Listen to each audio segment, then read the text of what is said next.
They're all gone. I think all the captains and the sergeants are gone for Children's Town. They'll be back next week. And next week we'll have teacher dedication, so you'll get to meet all of our teachers. And we're going to have a great year. We have a banner year coming for Countryside. This is our 50th year in Christian education. Are you believing that? Wow, 50th year. And it's also our 65th year of ministry here. And we're going to be celebrating that later in the year. And Miss Arlene and I are frantically working on the book, our story about Countryside Baptist and the ministries. It's coming along, isn't it, Miss Arlene is. Yep. I'm helping her. So anyway, she's the impetus behind it for sure. That's right. Well, we've been looking at channel markers and how that launching your boat and you're launching your boat today is a little like launching your life, isn't it? In fact, we've got some real distinguished Coast Guard auxiliary guests with us today. James and Debbie, y'all still do that, don't you? They go around and inspect people's boats and make sure they're safe, that sort of thing. So if you need your boat checked, make sure you see them and they'll sign off on you to make sure you got everything you need. We live on 19 over in Levy County, and that's the north-south corridor for going from Tampa and down south up to Steenhatchee and places. And you'll never guess what blows out of boats along 19. All the time stuff's blowing out. And I mean good stuff, life jackets and fish nets and stuff. And I'm just cheap enough, I pick it up, man. I don't let it lay on the... Found some pretty good stuff actually on 19. And my wife says, "What are you doing now?" I said, "I'm making a U-turn here, honey. I just saw a nice life jacket back there." And so it's a lot of fun. Kind of discover cool stuff like that. But as we think about channel markers today, we've looked at different ways and different channel markers God puts in our life to keep us out of trouble. And I don't know who did it, but somebody stole my channel markers and they put them right here. I had them all over the building. Look at my channel markers. Look at there. There they are. I was wondering where they went. Here they are, right in front of me. Look at that. All my channel markers. Yeah. How many of you have ever been out in the boat and missed a channel marker and tore your boat up? Anybody? One in the back? Pastor can raise his hand. Yeah. James was with me. You have too. You remember that, James? I had waited so long to take James fishing, and it's a perfect, beautiful day. So we eased out into the river, and we got to the place where you can put your boat up on a plane. And about the time I got it up, rolling down the river, and I'm thinking, it's going to be a great day. We hit something. And I said, "Oh no, where was that? Where'd that rock come from?" That part of the river doesn't have channel markers, and you just have to go as you remember the channel. You try to stay in it and never run it on low tide. And I think it was about medium tide then. But there was a rock or a log or something there that I didn't know was there. And I thought, that's probably messed my prop up there. But it wouldn't go anywhere. I put it in reverse. It wouldn't go. I said, uh-oh. So I raised the back of the motor up, and the whole foot's gone. It broke the prop, the shaft, everything was gone. There was nothing there, just a ragged edge. So I said, "James, we're not going to get the fish today." So we were only hopefully or luckily about a mile from the ramp, and the tide was rolling that way, so rolling back in. So I just turned the boat around. We started floating in, and a nice kind fisherman came along, pulled us to the dock, but we didn't get to go fishing, did we, Jane? But I did make it up to it, because Travis and I, when we were fishing together, we took him fishing one day, him and Debbie and Travis's boat. So we did get to go. So, we did get hung up on something there, but you better. That river is treacherous. You better be careful if you come down Walkasassa. There are many props, broken pieces of motor everywhere down that river. If they were to drain that river, it'd be just wonderful to see what's down there. And I'd be the first one to walk the mud to see what's there, because it'd be an amazing sight to see how many people have. In fact, I saw a guy one time downstream that he hit a rock, and it knocked his little 25 or whatever off the boat. Sunk. And they never found that I know of. You know, so there's motors and props and stuff all over that river like that down there. But you think about life, there's a lot of broken, wrecked things in people's lives, aren't there? People around you that didn't stay in the channel and they didn't avoid the rocks. And the Word of God is so plain, and it gives us so many different, channel markers to keep us safe. It's not that God's a killjoy and doesn't want us to have fun in life, but He really wants us to be safe, and He doesn't want us to wreck our lives. And boy, there's so many out there today that are trying to wreck young people's lives. And there's one particular passage of Scripture that we're going to look at today, and it's found over in 1 Corinthians chapter 10. So plain and so precise as to what you and I need to look out for. Because we're Christians, yes, we're on our way to heaven, yes, but there are some things that will destroy your life. There's some dangerous, dangerous rocks along the way, and that's what this passage of Scripture points out. So if you'll turn over there with me for a moment, and let's look at some of these warnings from God. This is to you, okay? This is to Countryside Baptist Church 2023 church membership. Okay, this is who this is written to. Written to all Christians, but you're hearing it today. And these are the warnings God's given you of 5 specific things to avoid. Word of God says, Moreover, brethren, I would not that ye should be ignorant how that all our fathers were under the cloud and all passed through the sea. Now listen, think about that for a minute. They were all under the cloud, and they all passed through the sea. What's that talking about? What cloud was it talking about? Do you remember for 40 years they wandered in the wilderness? Did you know God kept a cloud over them for 40 years? Sheltered them with a cloud? And then when He would want them to move, the cloud would move, and they'd follow the cloud. They'd get back under the cloud. That cloud followed them for 40 years and kept them from being scorched to death in that hot sun. And it also said, and they were all passed through the sea. What's that mean? The Red Sea. When they escaped Pharaoh's clutches, the first generation saw that happen, okay? And they watched as the Pharaoh's chariots were pursuing them, and they safely got across to the other side, and God brought the water back and drowned all the Egyptian soldiers. In the next 2 or 3 days, when those bodies were floating up on the shore, they saw it. They saw the deliverance of God. So it said, don't be ignorant, brothers. Our fathers were under the cloud. They all passed through the sea, and were all baptized unto Moses in the cloud and in the sea. It was a ritual, if you will.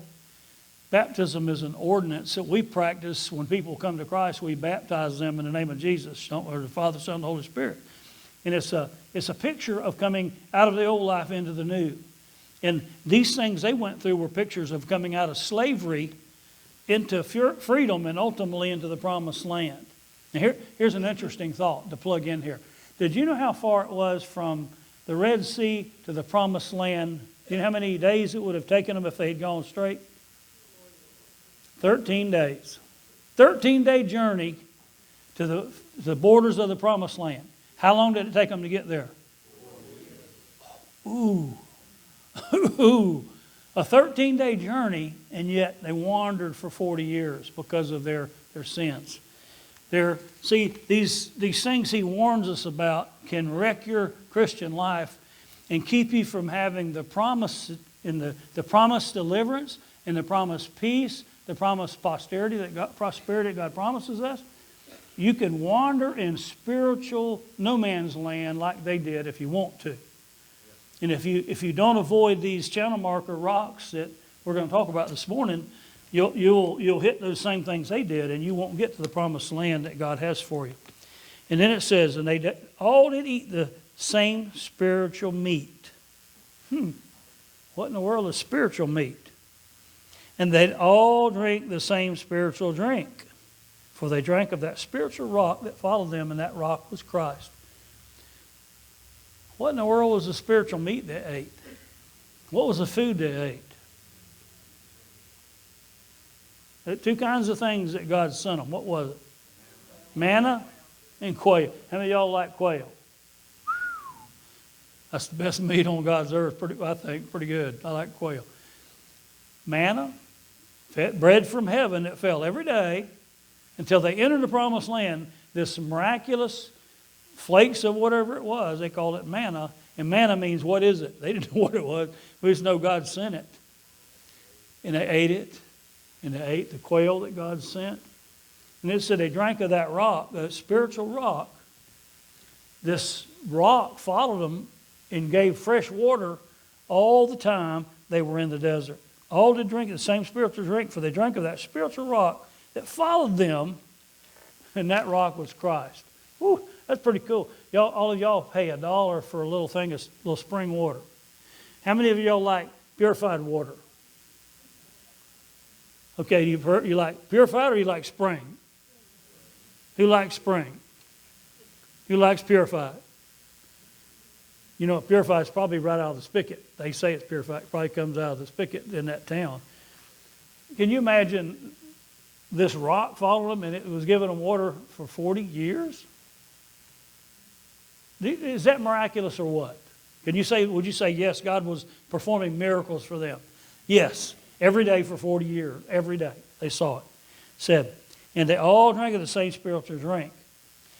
That rock that followed them was Christ. Now look at verse 5. But with many of them God was not well pleased, for they were overthrown in the wilderness. Most of the older generation, everybody over voting age, if you will, died out before they got to go in the promised land. Okay?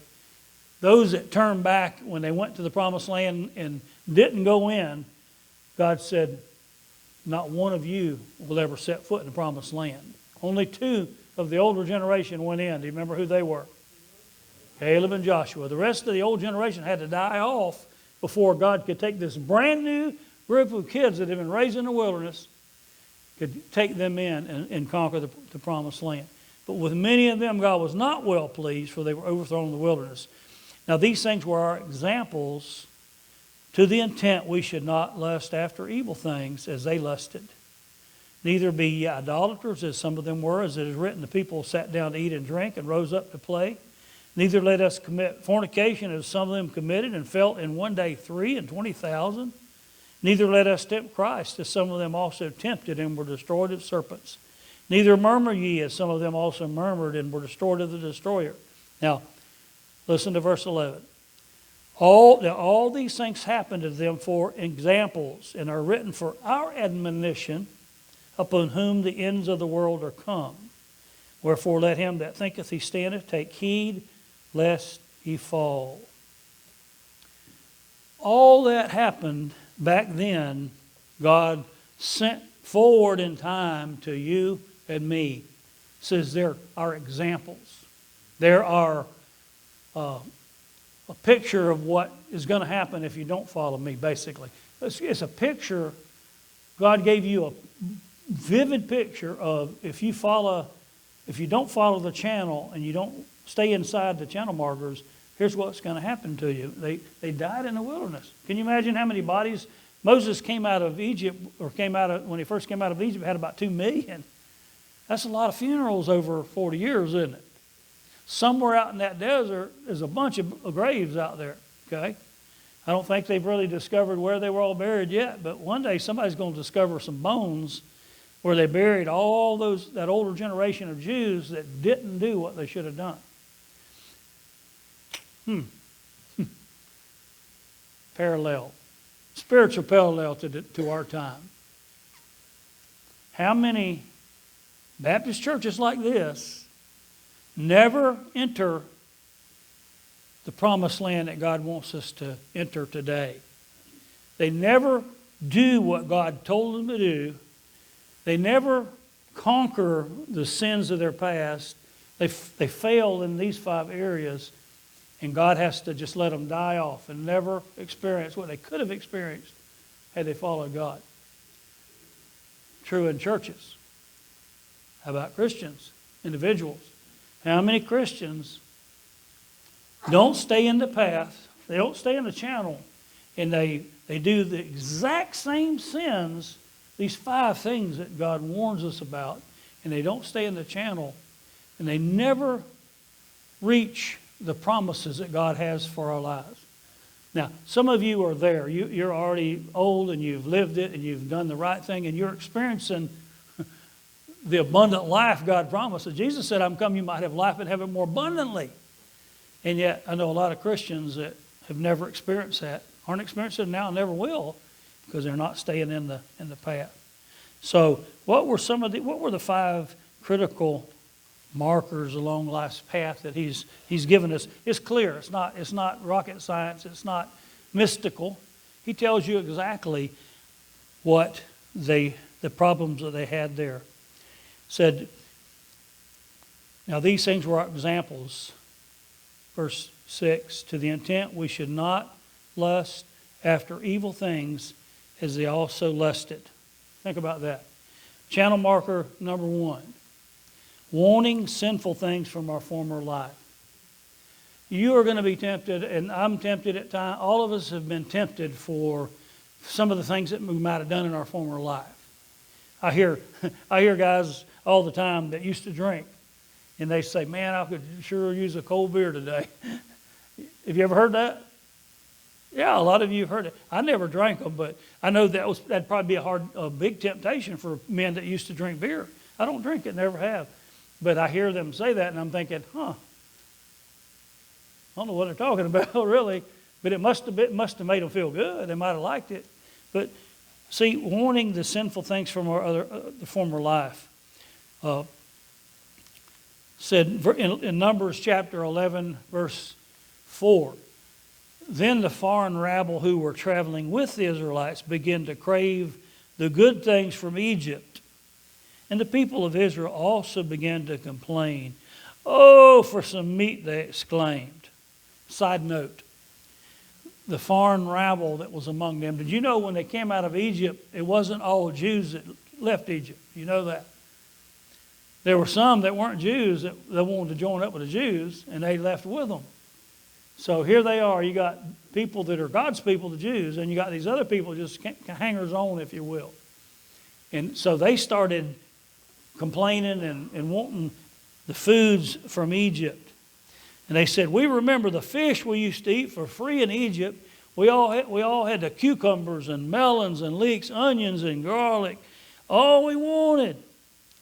And now our appetites are gone, and all we ever see is this manna.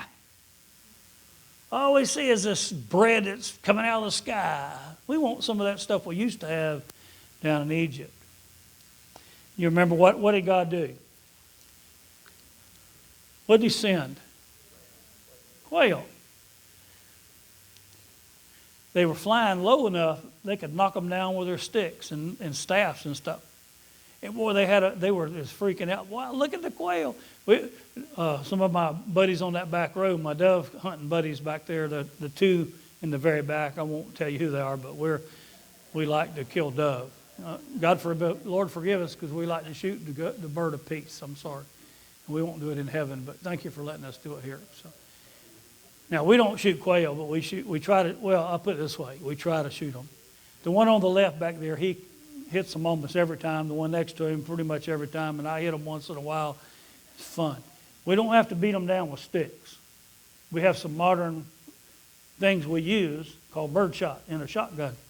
That works a little better. They didn't have birdshot. They just had sticks and stuff, and they would knock them out. And here they are just cooking these birds, and I mean just eating them in the gardens. Oh, finally get some meat besides all this manna. And they're gorging themselves. And verse 33, while they were gorging themselves on the meat, while it was still in their mouths, the anger of the Lord blazed against His people, and He struck them with a severe plague. You said that was mean of God. He's given them meat 1 minute, and now He's going to give them a plague. So that place was called Kibroth Hattaavah, which means graves of gluttony, because they were They buried the people who craved meat from Egypt. See, it wasn't just the meat. It wasn't just, the leeks and onions and that sort of thing. They were craving their former life. Think about that. They were almost willing to go back and be slaves because of food. We could just go back and be slaves. We could get all the food we wanted. Sound like modern America a little bit? People want it. They want you to give it everything free, We get it free. Oh. So, the first channel marker, craving your former life, okay? Craving things that you might have used to do, that we know that God brought you out of, and yet you still have those desires that crop up now and then. Now, the fact that the desire comes, does that mean it's sin? No. What you do with it, it can become sin. Remember Jesus says, pray that you enter not into temptation. Remember that? Why do you think he prayed that? Why do you think Jesus said, pray that you enter not in temptation? You think he knows that we're a flesh and sometimes we're going to mess up? Yeah, I think he knew that about us. So the first channel marker, lusting after that, the former things and wanting sinful things of our former life. They're wanting Egypt. It wasn't that they were living in sin in Egypt, but they were in slavery. And yet they're willing to give up what God was providing and go back into that lifestyle. Second channel marker is idolatry. Verse 7, chapter 10. Neither be ye idolaters, as some of them were, as it is written, the people sat down to eat and drink and rose up to play. Go over to Exodus 32 just for a minute. If you're hanging with me there, keep your hand in that part of the scripture.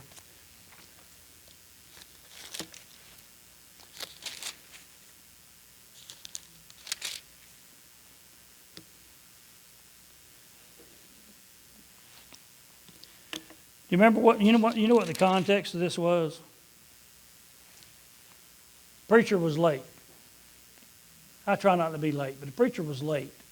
Preacher was who and when they were out there in the wilderness? Moses. Where did Moses go? He went up into the mountain. He was gone for like 40 days. In verse chapter 32, when the people saw that Moses delayed to come down out of the mountain, the people gathered themselves together unto Aaron and said unto him, up, make us gods that will go before us, for as this Moses, the man that brought us out of the land of Egypt, we don't know what's become of him. What? Wait a minute. These are God's people that are only supposed to worship Jehovah. And they're wanting Aaron, the priest, high priest, to make them an idol. And Aaron said unto them, break off the golden earrings, verse 2, which are the ears of your wives and your sons and your daughters, bring them to me. And all the people broke off the golden earrings which were in their ears and brought them to Aaron. And he received them at their hand and fashioned it with a graving tool after he had made it at a molten calf and said, These be thy gods, O Israel, which brought thee out of the land of Egypt. What? Moses is up on the mountain talking to the Most High God, getting the law, and they're down there building an idol. What?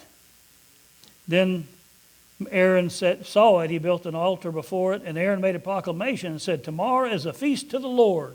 No, it wasn't a feast to the Lord. It was a feast to the false god they had just made, the golden calf. In verse 6, and they rose up early on the morrow and offered burnt offerings and brought peace offerings, and the people sat down to eat and drink and rose up to play. Oh my goodness, what in the world are these people doing? Anytime you have idolatry, it ends up being debauchery, and it ends up being a lust-filled orgy, if you will. It was abandoning God and abandoning the laws of God and doing stuff that they knew they ought not to. And Moses is coming down from the mountain, and what's that I hear? What am I listening to? It wasn't the people worshiping Jehovah. It was people in total chaos and debauchery worshiping this golden calf. You remember what happened? What happened? What did Moses do? He threw the tablets and broke them, didn't he? Remember what he did with them? Anybody remember? He ground them up into powder and he mixed it with the water, made them drink it. Yeah. I mean, here he is. He got the tablets God, carved with his own hand, and Moses just shatters them. And I mean, he's wanting to kill all of them at this point, and thank God he didn't. And thank God God didn't kill them. If I'd have been God, I might have pushed reset at that point. Thinking, they don't want to follow me. Let them follow that golden calf and see if that golden calf will bring them all the way to the promised land. You see, we got to be careful that we have no God that we put before us other than the one true God. Okay? Idolatry is a horrible, horrible, horrible sin. People think, oh, they're so look at them, they're so honorable and they're so faithful to they're worshiping that idol and it's so wonderful. Look how they're so dedicated to their idols. Listen, they're worshiping a piece of rock or a piece of tree or a stone that can't do anything for them. It can't answer them. It can't answer prayer. It can't do miracles. And yet, people build idols all the time. You say, Americans don't have idols. The hell we don't. Sorry, Bonnie's not here. I can say that. Listen, America is, I didn't mean to embarrass you. Sorry, sister. Lord, forgive me. I embarrassed my sister saying hell. I know it's in the Bible, but I used it out of context. So. Americans have a lot of idols, don't they? Have you listened to any of these NBA players?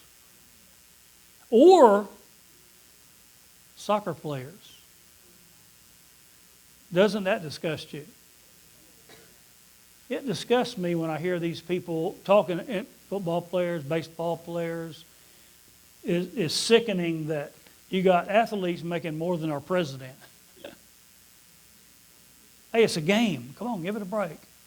And yet they become the gods of our time. And they become role models of the wrong sort for our young people. Do we have idols today? Oh, yeah. We have a lot of idols today. We can worship sports figures. We can worship movie stars. We tend to worship musicians. We tend to worship sometimes political parties.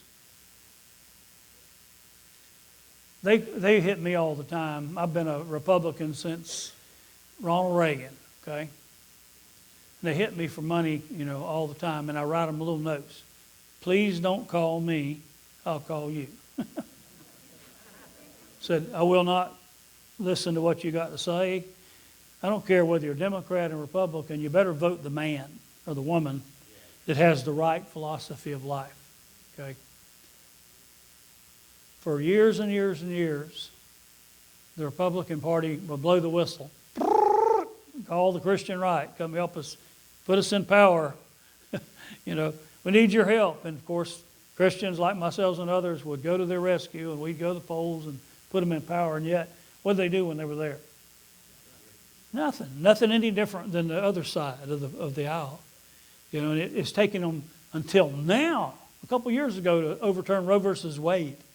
They went in on that ticket 40 years ago, 30 years ago. What's wrong with that picture? Well, the problem with the picture is you can't worship people, and you can't put people up on a pedestal as an idol. They become idols, and we become, oh yeah. No, there's only one God. You need to worship Him, and you need to follow Him. And I'm not down on you if you're whatever political party you're a part of. I'm not down on any of that. I would just urge you to vote the person. Find out what they stand for and vote the one closest to what we stand for. And don't make an idol out of the party. We could make an idol out of a pastor. You could make an idol out of your boss. You can make an idol. There's just so many ways that idolatry can, pardon? Our children, yeah. I love my children a lot. Okay, you mess with my children, I'm going to hurt you. Don't mess with them. Or my grandkids. But I don't worship them. And we have to be real careful today. The parents are raising their kids up as their idol.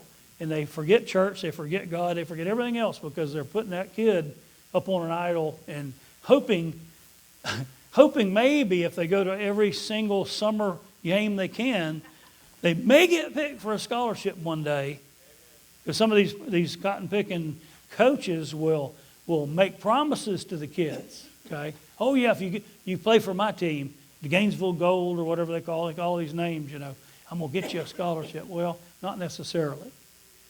We have 6 million graduates or so, athletes in America every year. And there's like 400,000 scholarships spread across all these colleges every year. 400,000, 6 million. Who's going to get that? How are they going to get picked? And what's the likelihood? What's the chance of that kid really getting that scholarship? Not likely. Not likely. You may, once in a while, we've had a few here get scholarships. But see, we got to be careful. Don't make sports your God.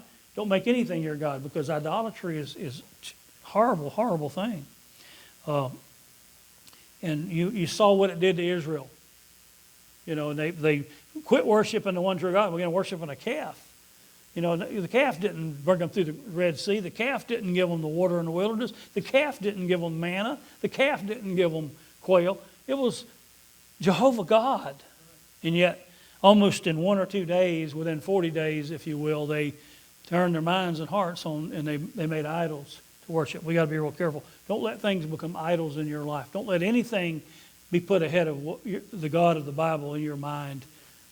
No person, no thing, anything. Don't let immorality or idolatry happen in your life. Third one in the line of these things that they're warning you about, found over in verse 8. Neither let us commit fornication, as some of them committed and fell in one day 23,000.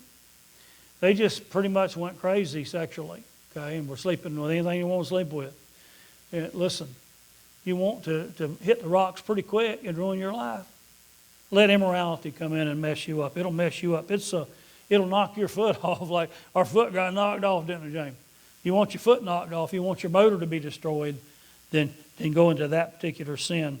Look at Numbers 29 just for a minute. Numbers 29. I'm going to take a second to turn there, and you do the same if you would.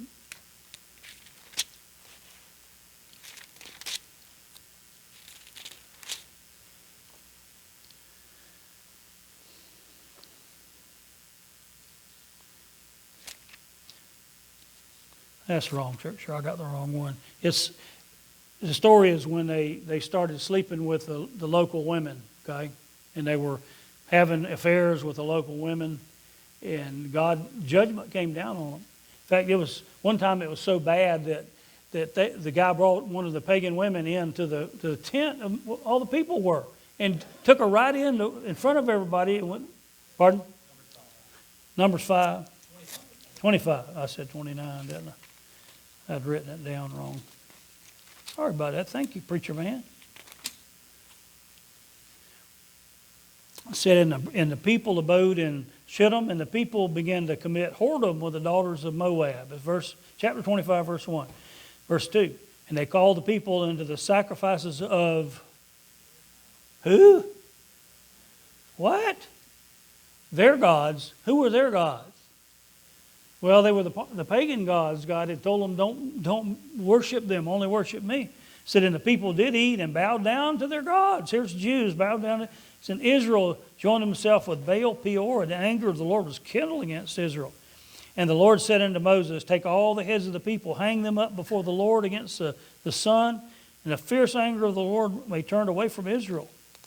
And Moses said unto the judges of Israel, slay every one of his men that were joined into Baal Peor. And behold, one of the children of Israel came and brought unto his brethren a Midianite woman in the sight of Moses, sight of all the congregation of the children of Israel, who were weeping before the door of the tabernacle and congregation. And when Phinehas, the son of Eleazar, the son of Aaron, the priest, saw it, he rose up from the congregation, took a javelin in his hand. He went in after the man of Israel into the tent and thrust both of them through, the man of Israel and the woman through her belly, so the plague was stayed from the children of Israel. Said, and those that died in that plague were 24,000. Listen, Whether it was a disease that they had that killed them, or was it a direct act of God, doesn't matter. 24,000 of them died because of it. And it was a horrible, horrible thing because they had fallen into immorality. Idolatry always leads to immorality. Just remember that. And immorality leads to idolatry. There are two sins that are connected. And if you are caught up in any of those sins, you are going to be caught up in the other pretty quick. So remember, do not get off the path into immorality. It'll ruin your life. It'll put you on the rocks. The next one was doubt and fear. Doubt and fear. And it's found in verse 9. Neither let us tempt Christ, as some of them also tempted him and were destroyed by the serpents. Go over to chapter 21.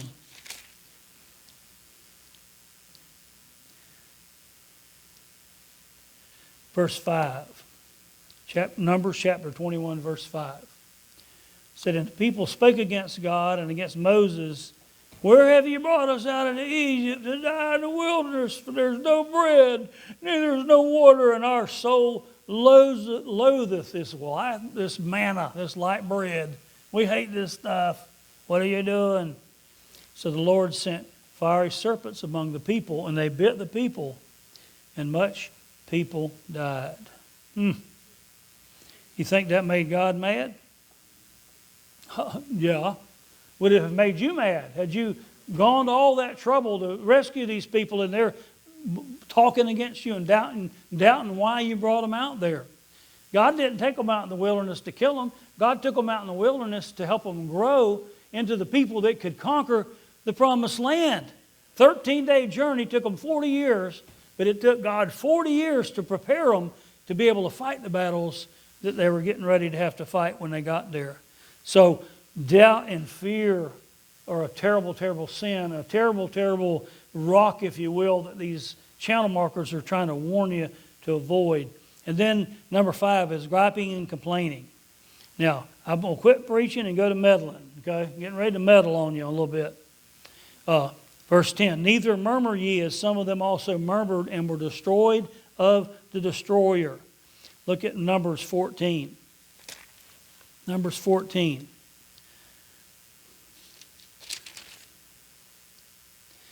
Verse 2, verse 1. Numbers 14, verse 1. The congregation lifted up their voice and cried, and the people wept that night, and all the children of Israel murmured against Moses and against Aaron, and the whole congregation said unto them, would that God that we had died in the land of Egypt, or would God that we had died in this wilderness? And wherefore hath the Lord brought us into this land to fall by the sword, and our wives and our children should be a prey? Were it better not for us to return to Egypt? And they said, let's make a captain and let us return to Egypt. Then Moses and Aaron fell on their faces before the assembly of the congregation of the children of Israel. Mercy. You know what God got ready to do then? What do you think God got ready to do then?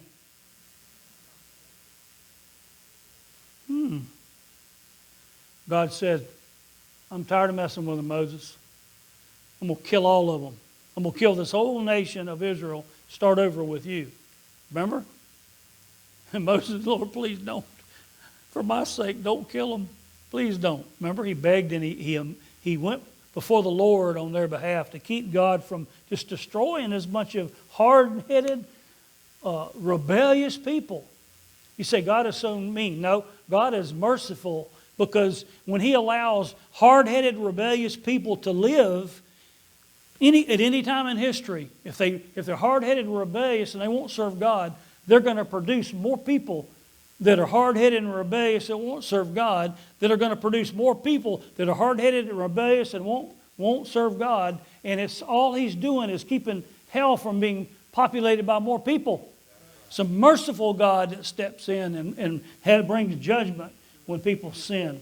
It keeps us from populating hell with more people. You say that you read a lot about the history of our country and how it was founded. Every nation that has put Christianity into place in their culture has improved in many fashions. The plight of women, the plight of slaves, the plight of children, all those things have increased. And education has come as a result. Blessing and prosperity has come as a result. And it all comes because people follow the precepts in the Word of God. When they stop following that is when we decline. All over South America and different parts of the world, you find these remnants of these great civilizations that once were. Machu Picchu and some of those places that are magnificent structures and were magnificent civilizations at one time. And a lot of times people say, well, the Catholics came with the Spaniards and they brought diseases and it killed them off. Partly true. But the other part of the truth is this. Those nations were not God-fearing nations. And any time that there's a nation on the earth that does not worship the God of the Bible, they ultimately degenerate into the worst form of human beings. They didn't degenerate into cannibalism and child sacrifice and slavery and all these other bad things that are out there. And so, my brothers and sisters, the Jews are just a picture. He says these things are examples upon whom the ends of the ages are come. So you have people all the time now saying, oh yeah, Christianity caused the problem. No, it didn't cause the problem. What caused the problems are rebellious human beings that hate God, don't want Him telling them anything, and won't obey Him. Okay? And here you had a whole nation of people like that, and it's obvious. The failure of the Jews to really follow God is epitomized right there. It shows you 5 ways they messed up, and 5 ways that we should not mess up. He gave us clear channel markers. Don't go there is what God's Word is saying. You know, we have to listen to God's Word. The reason the Jewish nation failed and was not even a nation until 1948, it disappeared off the pages of history. Where'd they go? Well, they were judged of God. Yet God has a plan for them in the latter days. And if you read the prophecies, there's the valley of dry bones. You remember? Dead, dry bones that were just gone. And really a picture of a nation that was totally destroyed. And yet God called them back. And now Israel, you can see what Israel is today. It's a very strong nation. And they will play a part here in the end times because it's written in God's book. But see, the same failure can happen to us. It happened to the Jews. It happens to a corporate nation like the Jews. It could happen to America so easily. At one time, we were considered a Christian nation. In recent years, one of our former presidents said, we're no longer a Christian nation. And he names all these things that we are. We're Buddhists, blah, blah, blah, blah. He names all these. No, we were a Christian nation. Yet we forgot the God of the Bible. We forgot what we were founded upon. And the only way that we can go is down. You say, we're the strongest nation on earth. We can whip anybody. Huh. You think you can. You think we can. Listen, God's judgment's on the way for this country because our country has forgotten who we were and what. Look at Europe. Europe used to be all Christian. Yeah. England, I mean, that whole continent was Christian. Not anymore. Do you know Russia considers itself a Christian nation? Yeah, they consider themselves a Christian nation. There are a lot of Christians in Russia. There are a lot of Christians in China. More Christians in China than there are all Christians on the earth combined. You say, what? Yeah. The center of Christianity today is no longer America and South America. The center of Christianity now is sub-central Africa and that part of the world. That is the center of what God's doing today in Christianity. And He's having a tremendous impact there in Africa and those places. But He's going to, as I said earlier, He said, my spirit shall not always strive with man. Remember that? God, He deals with nations, He deals with people, and He gives them opportunities to follow Him and obey what He says in the book. But if we don't stay in the channel, if we start falling in those 5 areas, either corporately as a nation or personally as an individual, we're going to hit the rocks. And we're going to mess up big time. We're going to mess up big time. So the challenge today is, we got to stay in the channel, okay? This whole deal about the channels is nothing more than telling you to stay in deep water with God. Stay in the safe waters. Amen? Stay off the rocks. You've seen in this series, you've seen the rocks. But you've also seen the guiding posts, the channel markers, the leaders, and how to stay in safe waters. So I would encourage you to stay in safe waters yourself, but also teach your children how to follow the channel markers. You can teach a little kid that can barely read how to follow the channel and stay safe. When you're going out, what side should the green or red marker be on? Green on the going out, red on the left. When you're coming back, what's the rule? Red, right, returning. Even a little kid can learn that. So if a kid can learn that, you and I should be able to learn some basic principles from God's book. Amen? And there should be no excuse later where you say, well, nobody told me. Why did my life mess up? Well, duh. Don't be stupid. Stay in the channel. Amen? Let's pray. Heavenly Father, Lord, thank you for the word, Lord. Help us to stay in the channel, Lord, and live like we ought to, Lord. Avoid these 5 sins that we heard about this morning, the Jews committed. Lord, don't let us be involved in any of that stuff, because it'll sure mess us up. Lord, if there's a brother or sister here that's been having issues and needs to turn around, Lord, help them to turn around this morning. Get back in the channel. And we will love them. And Lord, we love you because you're a God that loves us and forgives and wants us to make it safely to the other side. And wants us to be with you one day in heaven. You don't want to punish anybody, Lord. You want it all to work out good. But we're limited by our rebellion and our hard-heartedness so many times. So help us overcome that and come to you for salvation and also for a new start in life. In the name of Jesus I pray. Amen. If you want to talk about it and anything we've heard today and you'd like to pray with someone, Mr. James, if you and Debbie will go to the library right back there. I've got a couple that's going to be there waiting on you, and they would be glad to spend time with you. Just called a stay behind type meeting. You stay behind.